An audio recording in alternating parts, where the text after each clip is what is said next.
That's another advantage. But what would you say people like my parents that would tell you it's really risky? If you go to a company, you just stay there for a few years and then you have less risk. You know how much money goes to your bank and you're calm. And when you're self-employed, you have this fluctuation in your bank accounts. And what would happen with your life that way?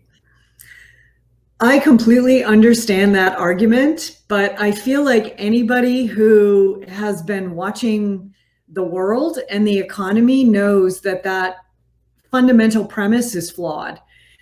If you go work for a company, that doesn't provide any guarantees. We've just been through a year where we saw that, we had this exogenous shock to the economy, and companies furloughed their workers, they laid them off, they reduced their hours.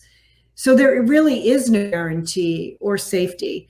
And it's not only during significant exogenous shocks that companies do that. I mean, just as a part of business, right?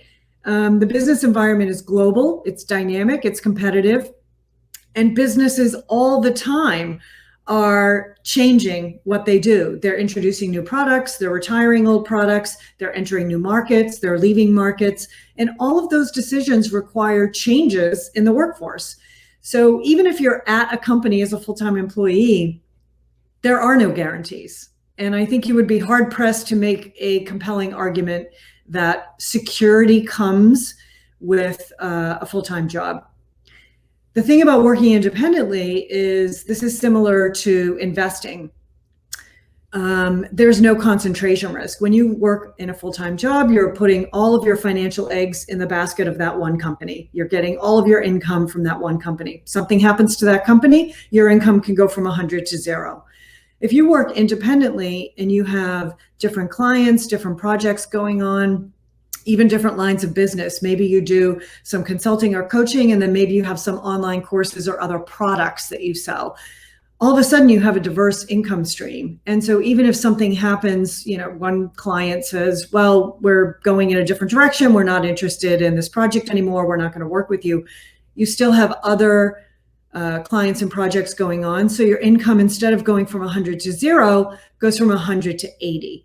And there's stability and security in that diversification. I think that's really the big lesson to be taken away. So I would challenge that boomer perspective as being outdated. Yeah.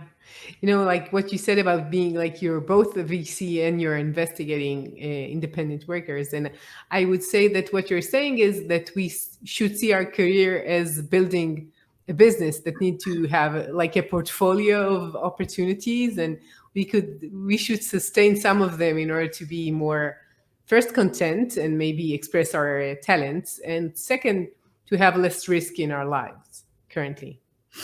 I think that's true. I think that's a good way to put it is, with diversification comes reduced risk. And that doesn't mean, I think the other way to think about it too is to think about your career as a portfolio.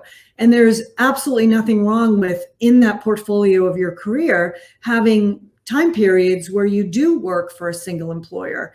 And the way to think about that is, well, I am putting all my financial eggs into the basket of this one employer, but I think that risk is mitigated by, for example, the amazing opportunity that this offers me to develop my skills or expand my network or position me better for the future. Or I think the risk is mitigated by, the amazing brand name that this employer has. And I think that will open so many doors for me in the future. So again, that doesn't mean that the only good way to work is in the gig economy with a portfolio. I think it's really just having a more flexible mindset to say, over the course of my career and at different periods in my life, different things are going to be important to me, and I'm going to think about risk differently. And that's totally fine. And I think that's what's attractive about the gig economy, the creator economy. It just acknowledges that people work differently across their career, and now there are more choices. Yeah. Well, that's good. It's good for the worker. So what do you think is the difference between a general person who's a freelancer or independent worker and someone who's really an entrepreneur creating something new? What is needed there? In my opinion, there's not really a difference. I Mm, think people who work in the gig economy or the creator economy are the new entrepreneur. They mm, are creating something. They're creating a small business. They're creating a product or a service that they offer. They're creating content. Um, they are entrepreneurs. They are the new mm, entrepreneurs. So I think the definition of entrepreneur got a lot bigger too. It doesn't have to be somebody who founds a company that, adds employees, that gets bigger over time. That's not the only definition. mm. There's a lot more choice and a lot more ways to think about what an entrepreneur is.